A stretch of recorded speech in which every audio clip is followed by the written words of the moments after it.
Welcome to Mupo and Friends. We are Emanuela Messina, and I'm Michelle Mupo. and we are brought to you guys by Mupo TV. And you could catch this show and many others at www.mupotv.com. And if you want to know more about our company and you're looking for a career or you just want to know about what we do, go to mupoentertainment.com. So stay tuned in Sundays at 2 p.m. Eastern because you could watch Mupo and Friends, the actual show that we're doing today. And our show is very rocking. And I have to say, we have some pretty cool guests that actually come on and really share things on Mupo and Friends that they've never shared before. That's so true. They always share things here first. And we want to thank you guys for tuning in and joining us, where we love to bring you guys awesome celebrities and entrepreneurs you guys want to know about. By the way, I got to tell you, we have our very own app. So the app is on Android and iOS. And if you guys have not downloaded it yet, make sure you download it. Oh, wait. And we're on Roku and Fire Stick too. We are, and we guys, we're growing, which is phenomenal. And if you have not done it yet, make sure to download the app on Android and iOS. And like Michelle said, we are also on Roku and Fire Stick. So Michelle, did you have a Mupo awesome week? I always have a Mupo awesome week. What about you? Did you have a Mupo awesome week? Every week is a Mupo awesome week. Well, we're going to have to talk about that later in the show. But we're going to take a quick commercial break and we'll be right back with our special guest. And this is a really good one. I can't wait to see this person and reunite again.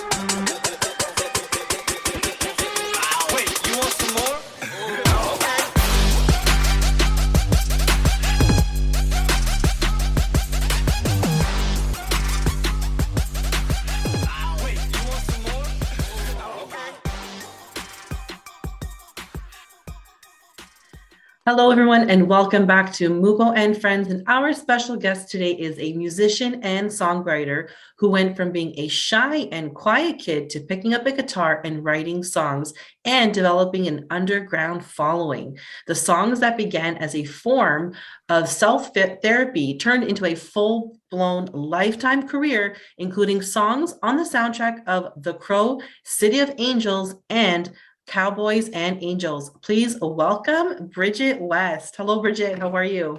Hey, Brijitte. Hi, everyone. Hello.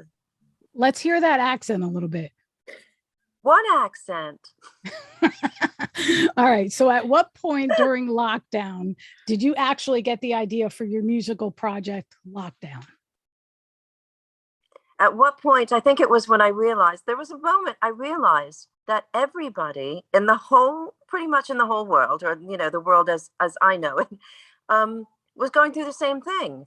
And I'm just thinking, no matter if you are kind of, in some very small town in Illinois, or if you're in, Hollywood, or if you're in London, if you're in Rome, everywhere around the world is dealing with this very unprecedented situation where we can't go out, we can't see our friends, our lives are very, very limited.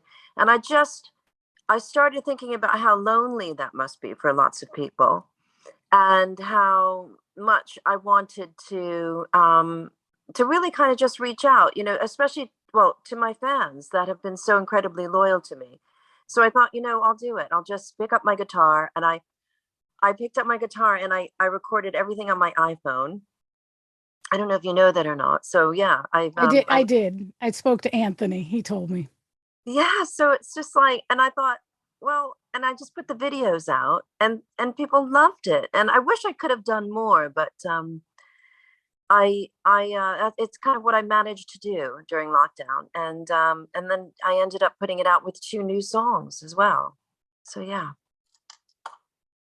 And did Can You Talk come from a personal experience with lack of human interaction during the lockdown? That's a very, very good question, and it absolutely did. I actually met someone through, started, I think it was like actually through Instagram, and ended up having this most amazing text conversation. I don't know if you've ever had a conversation on text that was just so like every single text that comes through is like, wait a minute, what? You know that song, or you know that band, or how, like, we had so many common interests, but there was at one point where I just said, let's just have a chat, let's talk, because it was kind of, it wasn't enough just to have this sort of, the on-screen thing. And anyway, we ended up talking. And then I just thought, oh gosh, I can't wait to meet this person. And that whole idea of having to actually wait to meet them. So that's all in the song. So yeah, that song is totally, absolutely 100% around the experience of meeting someone during this really crazy time that we called lockdown. But yeah, and now we're just amazing friends. So it's great. It was one Awesome. of my Well, what other aspects of the lockdown came to play while writing music for your CD, though? Because, I mean, it was very smart of you to do. It really was. Oh, thank you. So sorry, Michelle, can you just repeat the question? Oh my God, you sound so wild when you say Michelle. Yeah, what, so for those of you who don't know, I've known Yeah. her all my life. Oh, And we've known each other since we were kids. We even almost got arrested together. yes, that is true. And to tell you the truth, I always wanted to be in your family because I wanted to be in the Partridge Family, but your family was the most musical family. I think it blew the Partridge Family away because everyone in your whole entire family has talent of some sort. Yeah, that's So true. yeah, I, but I'm the least talented person in my that's family. not true. Not true. I knew you were going to be famous since like when John Lennon died. That's when I knew you were going to be famous. Really? I'm not kidding.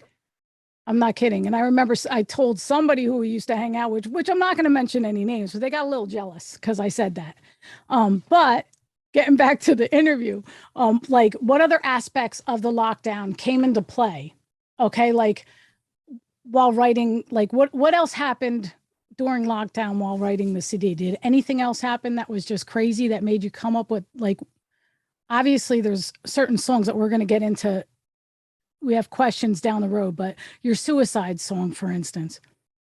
Oh, well, that Pretty Suicide is a song I wrote way back in the 90s. And that was one of the first sort of singles that we put out as a band. No, actually, no, it wasn't. Well, as a full, just before we did our big, the Year of the Rat album. But yeah, Pretty Suicide is a New York song that's about a girl that jumped off the Empire State Building, and there's a really, really amazing photo of her in sort of in Time Life, like one of the books that you can get, hardcover book of all the Time Life photographs, the famous ones. It's called Death at an Early Age, and it was taken in, I think, the 1930s. And it's that song is totally, I just saw this photograph and I thought, I really want to write this woman's story. I want to imagine what it must have been like for her and why she did what she did. And it doesn't glorify suicide in any way, but it actually does talk about how when she landed on the car, she was sort of in a very sort of peaceful and very beautiful pose, and it almost looked almost like sculptural in the way that the car was sort of crushed underneath her. And yeah, it's a very, very moving photograph. If you ever want to Google it, it's called Death at an Early Age, and it's published by Time Life. I'll definitely check that out. And what do you believe the silver lining is in the pandemic? Do I believe the silver lining is there was a silver lining in the pandemic? Yes. Yeah. Well, I think we discovered so much about ourselves I think everyone had to really understand what it meant to be not able to do the things that we wanted to do. Suddenly the freedoms were taken away, and we were, I mean, from my own experience, I was left in a very, very isolating position, because I live in the countryside in England. I live about an hour from London, but it's very, very rural. And I did at that time. And yeah, I mean, it was incredibly isolating. I think we all learned about how important it is to actually look in on ourselves and be introspective sometimes, as opposed to constantly thinking, what am I going to do tonight? Who am I going to see tonight? Where am I going to go tonight? Because all of those things we couldn't do. In England, it was especially brutal. Like, everything was closed. Everything. Couldn't go to a restaurant, couldn't go to the movies, couldn't go anywhere. In fact, we couldn't even leave the house with a person that wasn't part of our own immediately family that lived with.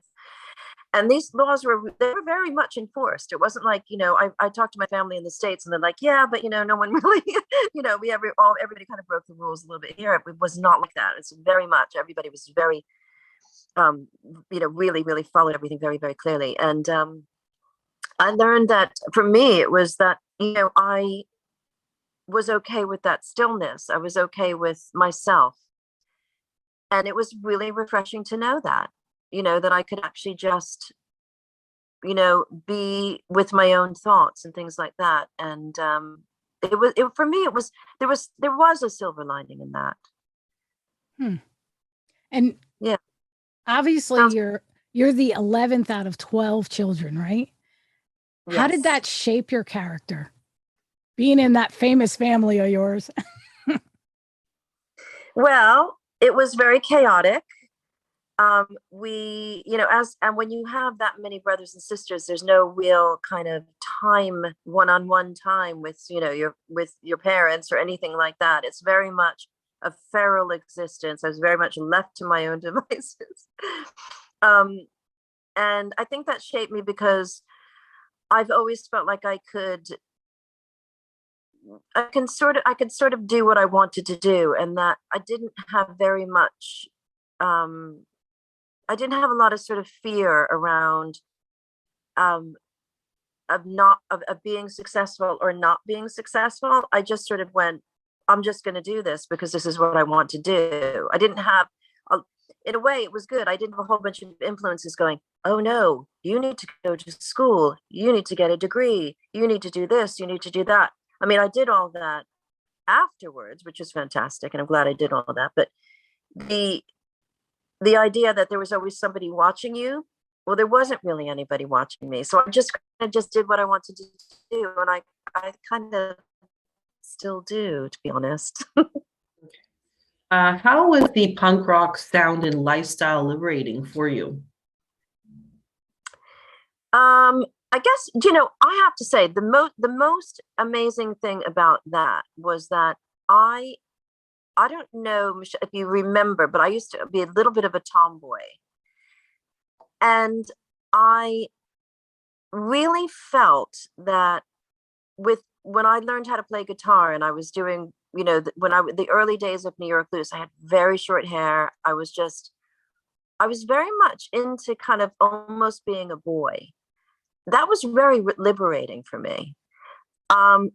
Everyone always thought, oh, she's just so pretty. And for me, it was like, yeah, that's not that fun for me to be pretty. I want to just kind of be something else. I want to be different. I don't want to be this typical blonde, pretty, person from New Jersey, So I really kind of reinvented myself, and I very much fashioned myself after a boy rather than a girl. So I think actually I probably had sort of sexual identity issues or trans issues before we even really kind of had a name for those things. But for me, that was so liberating to be able to just be just one of the guys up there on stage playing hard, heavy music with really, huge amounts of energy. Yeah, it really was incredibly liberating for me. And Why did you choose to perform acoustically when you began to post music online? Like, because I remember you with an electric guitar too. Yeah, I guess because it doesn't sound great when you don't have a whole band and you're playing the electric guitar. For me, it just sounded a bit like, it didn't sound great. So I think it was sort of more, and also because I felt like the songs, I wanted people to really kind of hear the craft of the songs and sort of the inner workings of the songs. And I felt like with the acoustic guitar, it just had that softer approach. And so that's why I did that. And it's beautiful, by the way. So we're going to take a quick commercial break and we'll be right back with our special guest.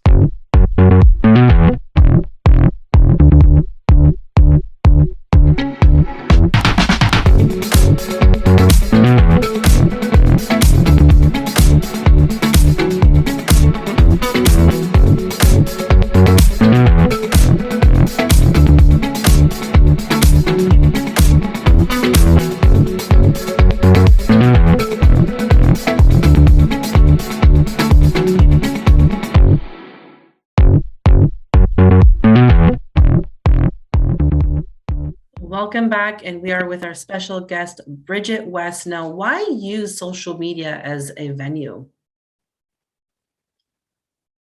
Why not? I mean, it's the best thing to do if you want to kind of reach a whole bunch of people. And, I don't know what I would have done without social media. I think people would have probably forgotten about me a very long time ago because, it's just brilliant for that. It's just brilliant for really just reaching out to people and connecting. So yeah, that's why. And what was the oddest or most surprising fan request for a song on Facebook?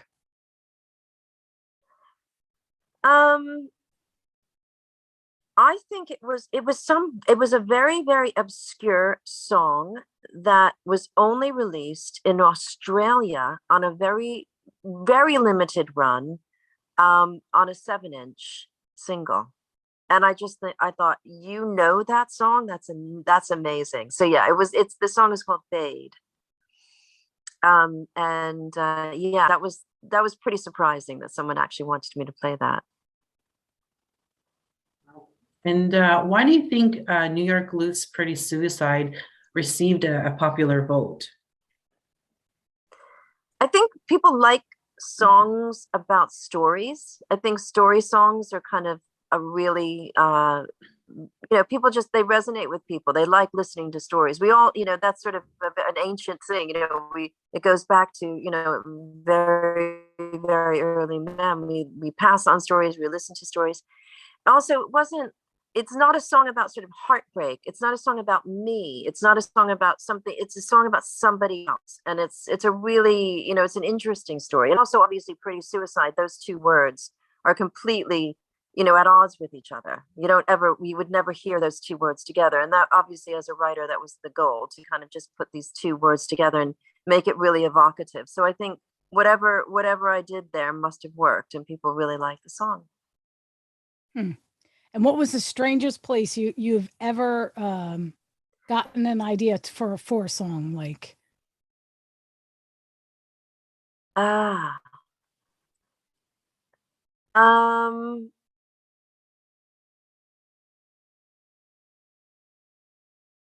don't know. I mean, do you know? I think when I write, I kind of grab lots of different, like almost little sort of vignettes of life and stuff. And I think the song Broken, I remember I wrote part of that song in London. I was standing on top of Camden Lock, and I was looking at the water going underneath me, and I was feeling really sort of broken, sort of a little bit of like kind of almost disjointed from my world, because I was sort of on tour in England.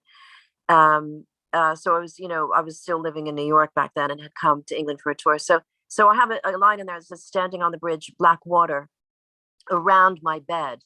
And what that means is sort of like, it's sort of, when you think of a bed, I was thinking, okay, that's kind of where you feel comfortable. But at this moment in time, I don't feel comfortable. there's like black water all around me. And it's kind of like sort of like almost a surreal thing.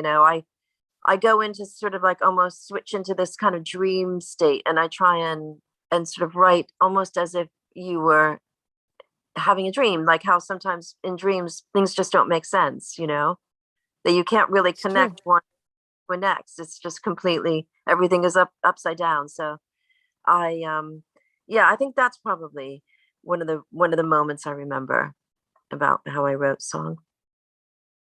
What is it about the UK that makes it more alluring than the US?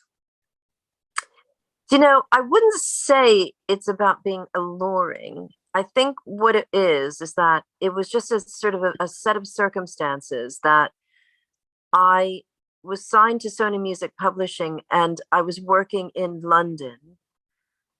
And I came here in 1999.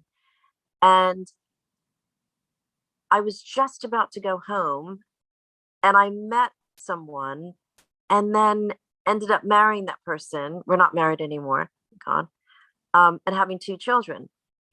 So I couldn't really leave.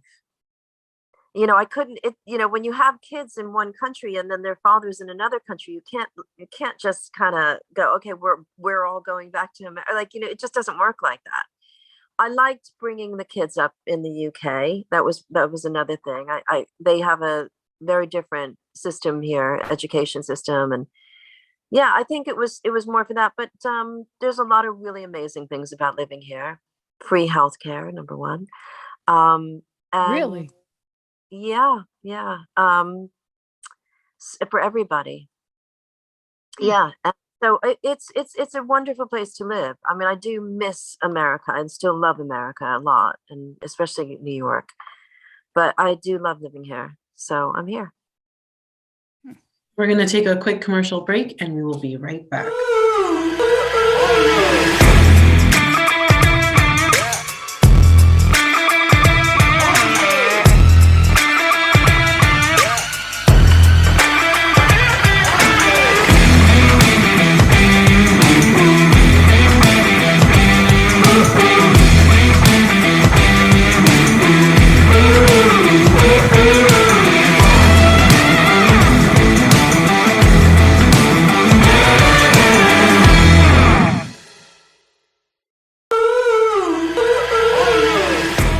Back with Brijitte West. Now, Brijitte, word has it that you are a pet lover. So can you tell us about your pets? I loved your dog, by the way, in New Jersey, the big Lassie dog. Oh, Samson. Do you remember Samson? Oh my God, he was incredible. He really, really was a good friend of mine. Very good friend of mine. I've had animals my whole life, no matter where I've been or where I've lived or what I've been doing. I had cats in New York. I had dogs in New York. So at the moment, I have honestly, he is the thing that kind of almost keeps me kind of going in life. He's called Alfred, and he's a big black Labrador. Oh. Yeah, and he's brilliant, and he's just the most noble creature ever, and I just love him so much. So I have him. I also have a Romanian rescue dog called Frida. She's named after Frida Kahlo, the artist, because she's had a very hard life, and and she's now so she's really, really cute. I have a cat who is a lilac Burmese. She's really very sweet. She's called Hazel. And I also, with my new partner, have now another animal called Knox, and she's a black cat. And I always say she looks, she's very much just like that typical witch's cat. And she's very, very sweet. So yeah, but I love horses. I've worked a lot with horses. I have some training in kind of, looking after horses and riding horses. There's something about animals I love. I mean, I don't have to keep them as a pet to love to love the animal. Sometimes I'll see sort of like like a squirrel and just be like, I'm just like one of those people, like, oh, look at I'm just one of those like crazy people that loves animals. I am too. I want a monkey. Oh, I always did want a monkey. It's true. I did. I love animals too. Which song have you written that is the closest to your heart? Oh my God, what a question.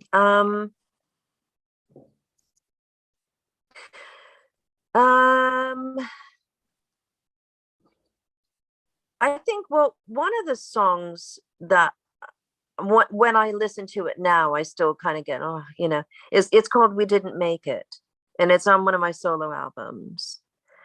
And that song is, in fact, I'm thinking about writing when I do this book. I'm kind of thinking about actually using it as a title. It's sort of like, what happens when you don't make it? Like everyone, there's always that sort of idea where, yeah, I'm going to become really, really, famous, and everything is going to work out in my life exactly how I want it to be. I'm going to be with the man I wanted to be. I'm going to be with the career I wanted to be. But what if it doesn't work out like that? Then what? So that song is for me is like one of those songs. It's like, I mean, that's when I listen to it, it brings me back to things that I wish I was able to achieve, and I didn't. So now what do I do? And that's actually the question. So now what do you do? Because if you don't keep going, and you don't keep staying positive, and you don't keep, working towards, having what you've always dreamed of, then nothing will ever happen. So just because you don't have something now doesn't mean you'll never have it. So that's kind of what that was about. And yeah, I think that's probably the one. And do you actually think that the gap has finally closed for women to be taken seriously in the music industry? Yes, I do. And you were a big part of that, by the way. So just know that. I Just don't know tell if I was. I think, you're Michelle, up there with Joan Jett, honey. You are. You just don't know it. You just don't want to believe it. You are. It's interesting that you say that. I probably don't know that because because I'm not a household name, because I'm not super duper famous, because I wasn't really, one of those people that kind of like just went up and up and up. And one of the reasons I didn't do that is because I was a girl. I was a woman. And it was heartbreaking sometimes, because it was very much like, I knew that if the same sort of demand or sentence or complaint or whatever came out of the mouth of a man at that time, it would have been fine. But because it was me, it was like offensive. You know what I'm trying to say? I do know. Trust me. It's like, wow, I actually went to well, there was a one thing where I was on the road. I was doing a radio sort of, because the Crow City of Angels had come out, and I was doing a radio promotion tour. So it was like sort of like in a different town, a different city, state every single day. It was really hard work. But I remember one night being really, really tired and having to go to this guy's house who was the radio programmer for like the whole of the Midwest. I'm thinking, I'm really tired. Why are we going there tonight? Like, I was so stupid. Anyway, so the guy that worked for my record label, we go in, he kind of leaves me in the living room with this guy and then leaves. It was night. Are you freaking kidding me? I know. And I was like, oh my God. And I just, I kicked off. I was like, I don't know what I'm doing here. I'm tired. I want to go home. And nothing's going to happen. I'm not going to do that thing where, to get ahead in my career or whatever. I'm just not going to do it. It hurt me. I played on Midwest radio. So wow. Yeah, definitely times. Definitely. I mean, there's so many of those type of things that's happened to me. And because I think people just like saw me as sort of like, oh, she's this like, sexy girl like in a band, so she's going to be all like up for it. It's like, no, I mean, I was just I had to, and I think that's actually what has kept my fans and sort of loyal. And do they really get me? They get it's all about the music. It's not actually about being famous. It's not about trying to like, be the next whatever. It never has been. It's always been about me, my integrity, my songwriting, my craft, my performances and all of that sort of stuff. So yeah. And you are a performer. You are. I mean, I've seen you. I remember, I think it was CB. Where was it that the toilet paper was hanging down on the wall? Was that CBGB's you played New Yeah. York Blues? I was there, and I wanted to wait till after the show to see you, and then they were like, "We got to go, Fuchsia," because that's when I went by Fuchsia. Yeah, Oh, they're picking. yes, yes. So I was just like, damn, I wanted to like really meet up with her. Like I went to school with her and they're like, no. And then like, meanwhile, I'm with like people that started to get noticed. So then we were like, we had to leave. I was pissed. But yeah, you rocked it. I was so proud of you. And I remember, going home and telling your mom and she, she was like, you should have spoke to her. And I'm like, I really would have, trust me. But I wasn't. So like nothing was like, it was so hard to get to people, right? Because if it was a full packed club, it was almost impossible to kind of get backstage, get into where the bands were. It was, yeah. It was crazy, but I remember I had to go to the bathroom and I'm like, where the hell's the toilet paper? And I remember Lisa saying, it's hanging from the wall. And I'm like, oh man. And I was just like, this is not, I'm not kidding. It was literally toilet paper was hanging on a string from the wall. Is that crazy? And then, yeah. And I was just like, okay, whatever. And it is what it is. So I'm curious, who inspired you to be a rock star?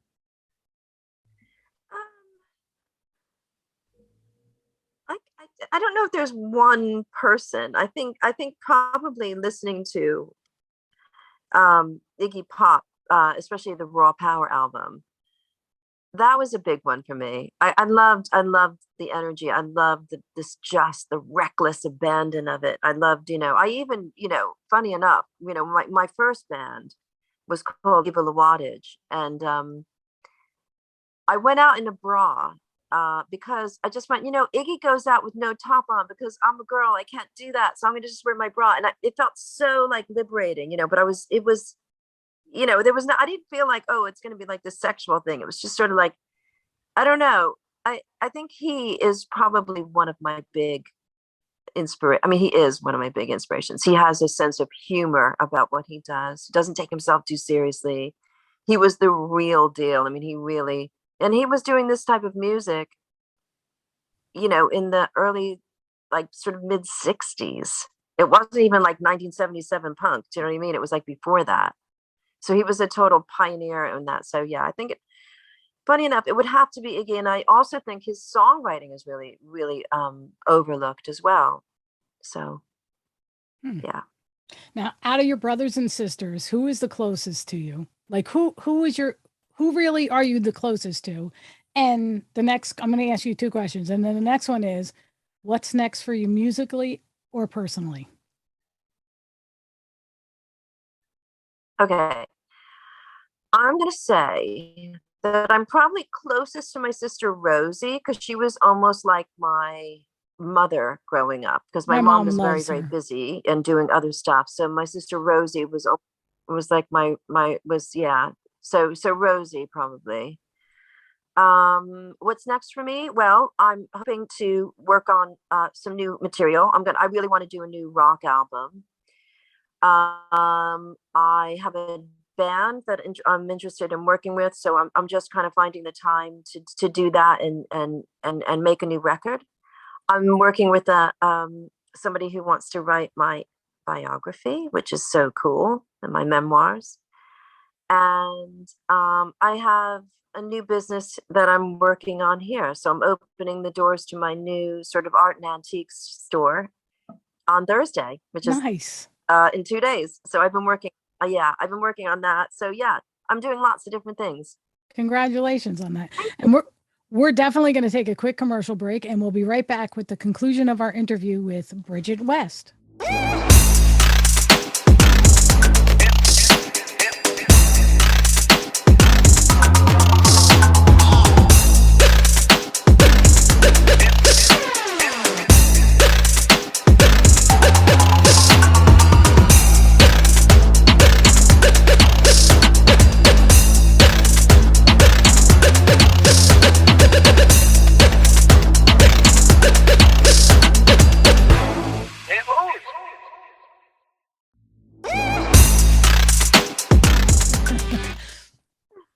And we are back with Brijitte. And before we wrap things up, we have one question to ask you.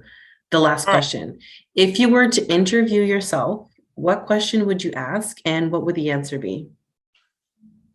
Oh my God, that is so difficult. Okay, I think I would probably say something like, Brijitte, what is it that gives you purpose in your life?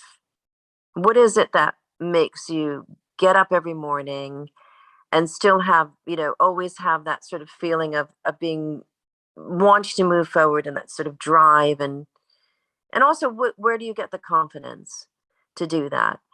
The answer, I don't actually know. I mean, I think that I I think it's something that I was born with. I think people have they're lucky enough to be born with certain sort of attributes and character. Thankfully, I was born with this feeling of wanting to stay positive and move forward and not let, I mean, listen, I've been through the whole mental health, sort of gambit, right? I've been there, but I've chosen a life that is positive. Every day I make a decision that I will be positive. It's basically, the theory is existentialism, if you want to look that one up. I love it. Yeah, and it's, I live in a very, very, very sort of existential way that I feel like I have a choice. Even though my day is going really bad and everyone is letting me down around me, I'm going to make the choice to still try. This was And meant to so, happen. It was. That was a Because great answer. You know what it is? You're in line with us because that's how we are. If something bad happens, you know what you do? You just say, okay, that's bad. Let's fix it. Mm-hmm. And people don't do that. They just dwell exactly. on the past. You froze. Yeah. Well, problem is the solution. There's a solution. Even if the solution isn't exactly the one that you really wanted, like with this shop that I'm doing, okay? I had 3 different carpet fitters let me down. Oh, you should have told me. I'm coming to London. I can lay carpet. I don't have carpet. I'm opening my shop and I have no carpet.